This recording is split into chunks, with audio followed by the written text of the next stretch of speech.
Gulf of Mexico oil spill estimates are much worse than previously thought.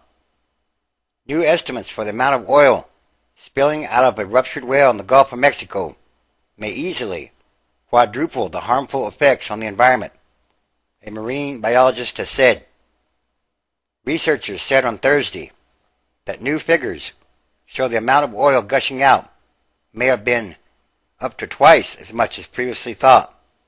That could mean 42 million gallons to more than 100 million gallons of oil have already fouled the Gulf's fragile waters and is still leaking, affecting people who live, work, and play along the coast from Louisiana to Florida, and yes, perhaps beyond. A marine biologist at Texas A&M University in Corpus Christi said the more oil spewing from the leaking well means it can travel over a larger distance. He told the Associated Press on Friday that the effects of the oil spill will likely be seen for at least a decade, and perhaps longer. Generations. The Obama administration's point man for the government's response to the spill acknowledged that reliable numbers on the severity of the crisis were hard to get. Speaking at a Washington briefing, Coast Guard Admiral Thad Allen conceded, "I think we're still dealing with the flow estimate. We're still trying to refine those numbers. Nightmare that keeps getting worse. The latest figures were the third, and perhaps not the last time the U.S. government has had to increase its estimate of how much oil is gushing." Trying to clarify what has been a contentious issue, officials on Thursday gave a wide variety of estimates. All the new spill estimates are worse than the earlier ones, and far more costly for BP, which has seen its stock sink since the April 20th explosion that killed 11 workers and triggered the massive spill. Most of Thursday's estimates had more oil flowing in an hour than what officials once said was spilling in an entire day. "This is a nightmare that keeps getting worse every week," said the executive director of the Sierra Club. "We're finding out more and more information about the extent of the damage. Clearly, we can't trust BP's estimates of how much oil is coming out. Yes, BP is lying." The spill was flowing at a daily rate that could possibly have been as high as 2.1 million gallons, twice the highest number of the federal government. And this could also be a lowball number. Much more could actually be leaking. The estimate was for the flow before June 3rd, when a riser pipe was cut, and then a cap placed on it. No estimates were given for the amount of oil gushing from the well after the cut, which BP said would increase the flow by approximately 20%. But in reality, it's much worse. Nor are there estimates since the cap was put on the pipe, which already has collected more than 3 million gallons, 11 million liters. The estimates are not nearly complete, and different teams have come up with different numbers. A new team from the Woods Hole Oceanographic Institute came in with even higher estimates, ranging from at least 1 million gallons, 3.8 million liters a day, to 2.1 million gallons, 8 million liters per day.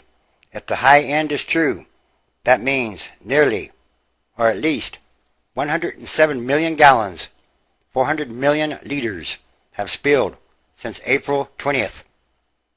Even using other numbers that federal officials and scientists call a more reasonable range, would have some 63 million gallons, 238 million liters, spilling since the rig explosion.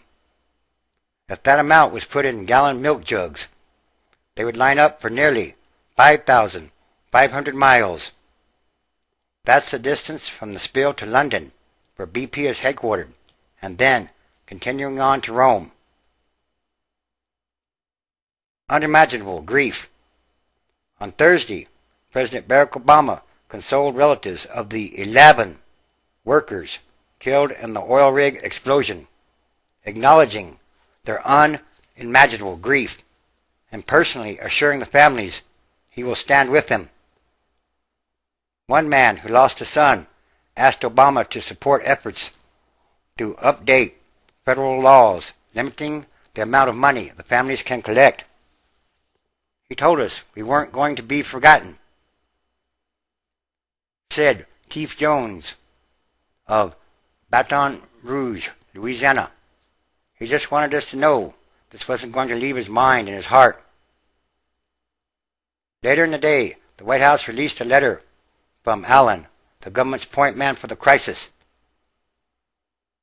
Allen said Obama, who has yet to speak with any BP official since the explosion more than 7 weeks ago, would participate in a meeting with BP officials. As the crude oil continues to foul the water, Louisiana leaders are rushing to the defense of the oil and gas industry and pleading with Washington to immediately bring back offshore drilling. So, how bad does it have to get before they actually can see? Though angry at BP over the disaster, state officials warn that the Obama administration's 6-month halt to new permits for deep-sea oil drilling has sent Louisiana's most lucrative industry into a death spiral. Perhaps, in some kinds of ways, or some kind of way, that's what's supposed to happen. If something's not right, then it's just not plain right. Perhaps BP had no business drilling so deep out in the ocean. But they contend that drilling is still safe overall. They worry that it comes at a time when another major Louisiana industry, fishing, has been brought to a standstill by the Gulf mess. The oil and gas brings in billions of dollars in revenue for Louisiana and accounting for nearly 1/3 of America's domestic crude oil production. And it took a heavy blow when the government imposed the moratorium. And, like I say, but that's probably the way it's supposed to be.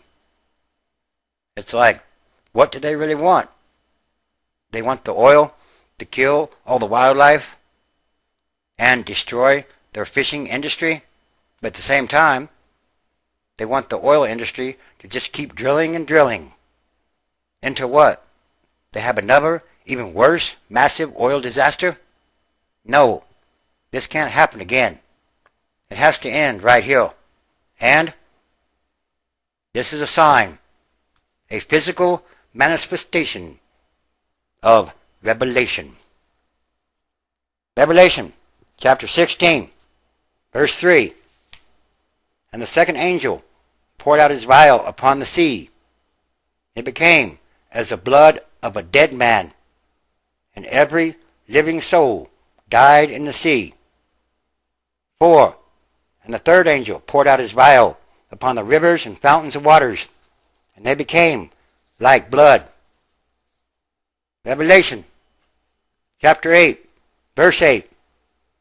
And the second angel sounded, and as it were, a great mountain burning with fire was cast into the sea, and the third part of the sea became like blood.